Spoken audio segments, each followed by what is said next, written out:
Bonjour et bienvenue à tous dans ce nouveau numéro de Demain à la Une. Les Argentins sont appelés aux urnes. Ça sera le 22 octobre pour des élections législatives et surtout un scrutin présidentiel. Le président sortant Alberto Fernandez du centre-gauche, dont le mandat prend fin le 10 décembre, n'est pas candidat à sa réélection. Des élections qui interviennent après des primaires du 13 août dernier qui avaient pour but de présélectionner les candidats qui seront en lice dimanche prochain. J'ai le plaisir d'accueillir pour en parler mon collègue journaliste de France 24, Florent Renaud. Bonjour. Bonjour Aziza. Alors l'Argentine, vous connaissez très très bien, donc c'est un plaisir de vous avoir pour en discuter aujourd'hui. Avant les élections du 22 octobre, je le disais, il y a eu des primaires le 13 août. Est-ce que vous pourriez nous expliquer un petit peu, pour commencer, peut-être ce mode de scrutin? Oui, alors déjà pas sûr que ce type de scrutin existe dans beaucoup de pays dans le monde, hein. C'est vraiment une particularité argentine. L'expression consacrée, c'est une répétition générale, environ 3 mois avant le premier tour. Alors c'est un vote obligatoire sur le papier. Si on ne va pas voter, eh bien on reçoit une amende, sauf que dans les faits, personne ne la reçoit. En tout cas, c'est une institution en Argentine, hein, on les appelle les PASO, c'est le nom qui leur est donné. C'est un peu la pré-étape finalement de la présidentielle, où finalement chaque parti présente plusieurs candidats, et c'est à ce moment-là donc que les électeurs désignent quel candidat va représenter chaque parti. On a également une tendance globale, bien sûr, à l'issue de ce premier vote. Alors, deux choses. On a un écrémage, pardon Florent, est-ce qu'il y a un écrémage ou est-ce que tout le monde se représente à la vraie élection? Alors c'est le candidat qui est arrivé en tête pour chaque parti qui du coup est désigné par son parti pour le représenter en octobre. C'est une espèce de primaire finalement entre les candidats de chaque parti et entre les partis eux-mêmes. On a donc une tendance globale à la fin. Deux choses intéressantes à retenir cette année. La première, c'est cette première place de Javier Milei. On va bien sûr en reparler, candidat haut en couleur, personnage vraiment qui détonne dans le paysage politique argentin, programme également qui détonne, on va en reparler. La seconde, c'est le taux de participation, bien plus faible cette année qu'il y a 4 ans. 7% de moins, c'est beaucoup, et c'est finalement l'illustration en chiffres d'un phénomène très important en Argentine, c'est ce désamour, cette défiance toujours plus grande vis-à-vis des classes politiques, de l'élite politique, en tout cas une classe politique qui est finalement accusée d'avoir plongé l'Argentine dans la situation actuelle. On rappelle 140% d'inflation, un prêt du FMI, 57 milliards de dollars, et le remboursement est toujours en cours. Les Argentins accusent la classe politique d'en être responsable, et j'ai envie de vous dire qu'ils n'ont pas forcément tort. Alors justement, c'est peut-être ces accusations qui ont fait aujourd'hui émerger cette nouvelle personnalité politique. Vous le disiez, Javier Milei, qui est arrivé en tête des primaires. C'est un outsider.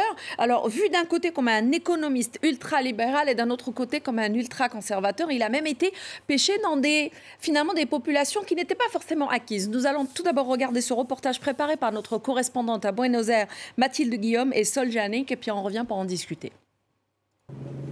À un jet de pierre à peine des quartiers les plus riches de la capitale argentine, les habitants de la Villa 31, comme Gabriel, sont de ceux qui souffrent le plus de la crise économique.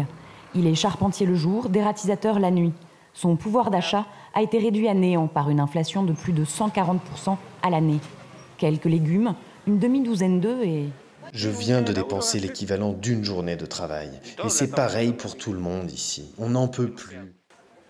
Javier Milei est arrivé en tête aux primaires, avec 31% des voix dans le quartier. Pour moi, Milei, c'est le seul remède. Il est peut-être un peu fou, mais au moins il propose autre chose que les mensonges qu'on nous répète depuis 15 ans. Le gouvernement, l'opposition, c'est tous les mêmes. Avec l'augmentation de la pauvreté, les vols sont de plus en plus nombreux ici.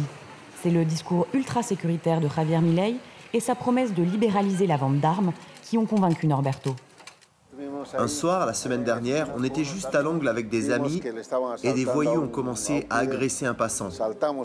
On s'est levé pour le défendre, mais ils nous ont mis en joue avec 3 fusils. On n'a rien pu faire. Si on avait des armes, nous aussi, au moins on pourrait se défendre. En plus de capitaliser sur la colère des Argentins les plus pauvres, Javier Milei leur promet un pays ultralibéral et la fin de l'État-providence péroniste. Une vision qui plaît à Hector. Après des années de petits boulots, il a réussi à monter ce débit de boisson. La culture du travail a disparu à cause des politiques clientélistes du gouvernement qui t'offrent des subsides, te fait croire que ça t'est dû. Mais aujourd'hui au moins, on a une voix qui vient d'en haut et qui nous dit, à nous les travailleurs, bravo, c'est vous le pays, c'est vous le futur, c'est vous qui allez générer la richesse dont le pays a besoin. Le 22 octobre, Javier Milei a de bonnes chances d'arriver au second tour. C'était encore impensable il y a quelques mois. Florent, on a l'impression que peu importe ce que dit Javier Milei, tout le monde le croit et tout le monde a envie d'y croire en tout cas. Oui, l'important c'est il n'est pas comme les autres, c'est ce que nous disait ce futur électeur, on l'imagine. Alors Javier Milei, pour revenir sur son profil, c'est un économiste. Il n'est pas diplômé d'une grande école en Argentine, mais c'est un sujet qu'il connaît bien et le portefeuille, on l'a bien entendu dans ce sujet, c'est la principale préoccupation des Argentins avec 140% d'inflation sur un an. Ça fait plus de 10% par an. On se souvient des manifestations en France après 5,5% d'inflation sur un an. Il faut bien se rendre compte de la situation que vivent les Argentins. Ajouter à cela, ça n'a pas été dit dans le sujet, la valeur du peso. En 2008, un euro s'échangeait 9 pesos. Aujourd'hui, un euro s'échange 700 pesos. Imaginez la différence. D'ailleurs, il parle de dollarisation de la société. Il a un projet de changer le peso par le dollar. C'est sa grande idée pour l'Argentine de demain. Vous l'avez dit, la dollarisation. Alors, je ne suis pas économiste, mais j'ai pu lire quelques papiers et des doutes subsistent déjà grandement sur la possibilité d'un tel changement monétaire.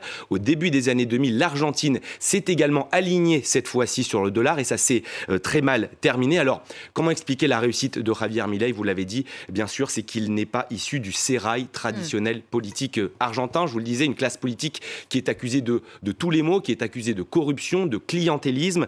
Javier Milei, lui, il a émergé il y a 3 ou 4 ans sur les plateaux de télévision. Je me souviens de lui, il n'était pas encore député et il était invité finalement pour son excentricité, pour ses propos qui détonnaient des idées qui finalement ont infusé petit à petit dans la société argentine. Je vous donne l'une de ses phrases préférées. L'Argentine était une grande nation, il faut lui rendre sa grandeur. C'est pas pour rien qu'on le compare à Donald Trump, le Make America Great Again, qui a fait donc des émules en Argentine.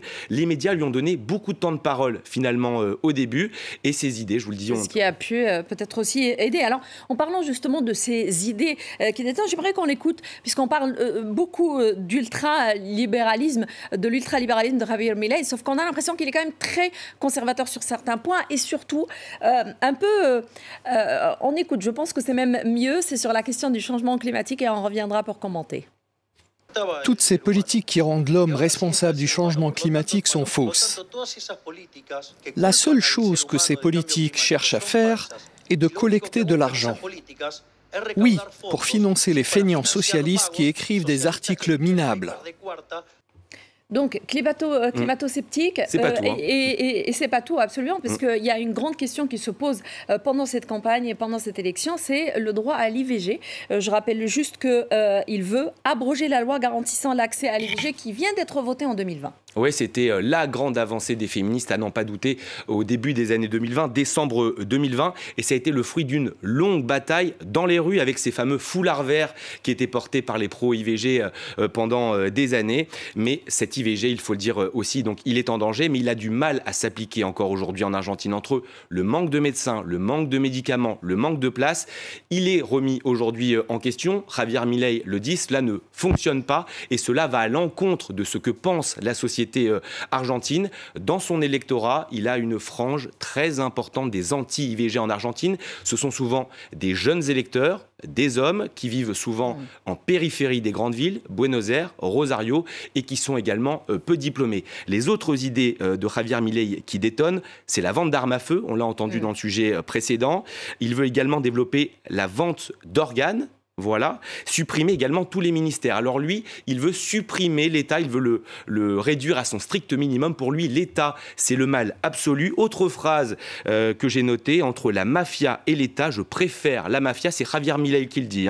La mafia a des codes, elle tient des engagements, elle ne ment pas, elle est compétitive. Voilà l'état d'esprit de celui qui sera peut-être le président de l'Argentine dans un mois. Alors peut-être, il y a 2 autres favoris d'ailleurs qui se sont aussi dégagés de ces primaires, Florent. À droite, l'ancienne ministre de la Sécurité, Patricia Bullrich, et au centre-gauche, l'actuel ministre de l'Économie, Sergio Massa. Oui, ce sont 2 ex ou actuels ministres, vous l'avez dit, qui ont à n'en pas douter la carrure d'hommes et de femmes d'État, mais dont les programmes, il faut le bien dire, ils paraissent un peu désuets. Aujourd'hui, finalement, ces candidats, ils sont obligé de se positionner sur les propositions qu'a fait Javier Milei sur la vente d'organes, sur la vente d'armes. Et sur ce terrain-là, eh bien, il faut le dire, ces candidats n'ont pas grand-chose à proposer. Leur programme, c'est un programme habituel. Pour la gauche, c'est le programme péroniste. Beaucoup de subventions, notamment aux personnes âgées, aux personnes qui ne travaillent pas. La droite conservatrice, elle, évidemment, est à l'opposé. Elle veut,